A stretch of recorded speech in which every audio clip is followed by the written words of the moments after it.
يا مناي أبيك محتاج لك، أبيك أنتظر طلتك يا حبيبي، يا غناي في غيبتك شمسي تغيب وانتظر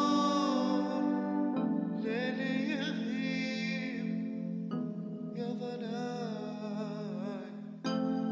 انتظر أبيك. دكتور، وينك يا دكتور؟ شو التأخير؟ ما عندك إحساس بالمسؤولية؟ أنا آسف ما كنت موجود بالمستشفى.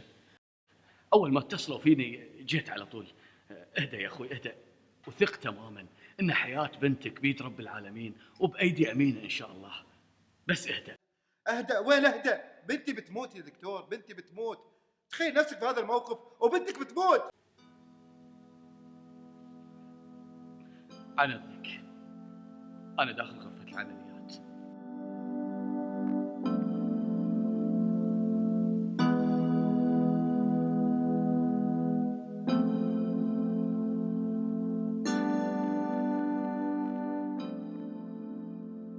الحمد لله رب العالمين، العملية نجحت وبنتك بخير الحمد لله. أبى أقول لك شيء يا دكتور. اسمح لي أنا لازم أمشي، الممرضة بتشرح لك كل شيء بالتفصيل. عن إذنك يا أخوي. نيرس لو سمحتي ممكن أسألك سؤال؟ تفضل. إيش في دكتور؟ مغرور ومتعالي، أبي أكلمه هدني وراح.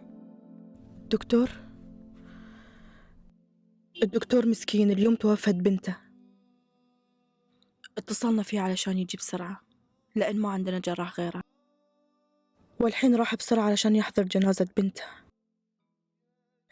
ترك حزنه على بنته علشان ينقذ بنتك.